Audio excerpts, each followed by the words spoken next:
La diaspora des bulles, c'est votre chronique consacrée à la bande dessinée. Déjà presque 200 épisodes sur Radio J que vous pouvez retrouver en podcast sur notre site internet radioj.fr ou en vidéo sur notre chaîne YouTube. Et merci justement à nos contributeurs, ceux qui ont participé à tous ces épisodes. Kéliane Nguyen, Didier Passamonique. Bonjour messieurs. Bonjour. Bonjour Ilana. Quelle fierté hein.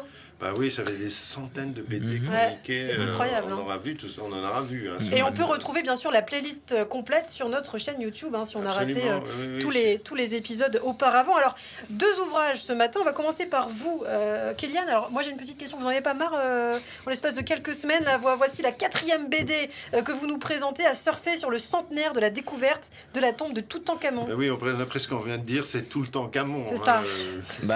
Comme on dit, jamais 304. Quelque chose dans le style quoi, mais c'est vrai que quand on aime on ne compte pas, et c'est la 4e BD qui parle de Toutankhamon avec ce coup-ci les éditions Petit à Petit qui sortent Toutankhamon, la quête de Howard Carter. Eh bien on voit que ça vous intéresse en tout cas. Ça alors nous change, est-ce qu'il y a une véritable différence justement avec les 3 autres que vous nous avez présentés? On va pas refaire le fond historique parce que vous commencez à le connaître, la chanson c'est toujours la même, mais par contre Petit à Petit sort ce Toutankhamon dans sa collection docu BD qui est un peu un de ses fers de lance. Et en gros, qu'est-ce que c'est la collection docu BD? C'est quelques planches de BD et une double page documentaire. Ah, très bien, d'accord. Donc c'est une BD didactique.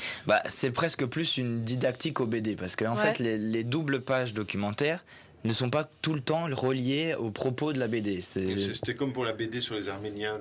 C'est ça, le génocide des Arméniens. Exactement. Et donc, je disais, des fois, c'est un peu décalé. Ça parle parfois de contexte d'égyptologie plus large pour comprendre ce qui se passe et pour aller plus loin. Donc, c'est presque plus un documentaire que de la bande dessinée. Ouais, c'est sûr. Bon, alors, Toutankhamon... c'est fini là, Kéliane? Ce sera la dernière? De toute façon, c'est la dernière de l'année. Donc l'année se termine. Donc c'est l'année Toutankhamon se termine. Ouf, j'ai envie de dire. L'année d'égyptologie, parce qu'il y a aussi le bicentenaire du déchiffrage des hiéroglyphes. Là, Toutankhamon, il peut aller se reposer en paix, c'est bon. Je sentais que vous souhaitiez la faire, celle-là, Didier. On va le laisser tranquille.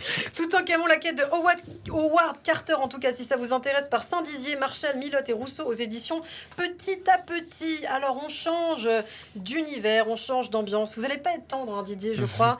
Aujourd'hui, vous revenez avec un Johann Sfar et son ministère secret. Bah oui, vous savez bien, on aime bien Johann Sfar ici, mais alors là, je dois dire que Sfar et Mathieu Sapin, Sfar est le scénariste et Mathieu Sapin est le dessinateur. Bon, alors racontez-nous déjà un petit peu. En fait, le ministère secret, c'est une division secrète, comme c'est bien indiqué, du gouvernement qui accueille les présidents. Les précédents présidents. Les prédécesseurs des présidents. Les précédents présidents. C'est ça. Et donc les présidents sont à la retraite et ils sont là pour faire tout ce qui est non conventionnel, quoi. Les petites situations non conventionnelles, comme par exemple une invasion d'extraterrestres reptiliens au hasard. Ça a l'air complètement barré, quoi. Et ça l'est. On découvre que Sarkozy a un bracelet électronique, ça on n'est pas surpris, qui lui entrave la jambe, et que le fameux Big Malion est un logiciel qui permet de savoir en temps réel ce que les Français pensent du président. Alors justement, qu'est-ce qu'ils en pensent, les Français? Du mal, évidemment.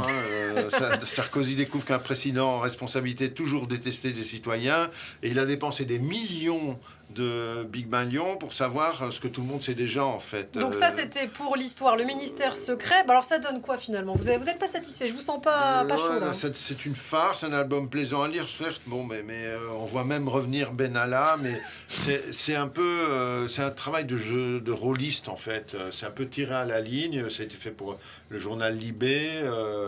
Franchement, il n'y a pas d'enjeu. Les histoires elles ont été faites sur un bout de table dans un café, ça me semble assez évident.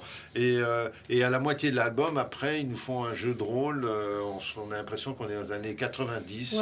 Donc ça va pas vraiment dans le bon sens, quoi. C'est d'autant plus regrettable que ça donne une image de la politique qui n'est pas très valorisante. C'est-à-dire qu'ils ont l'air d'être des cons, des bouffons, alors que...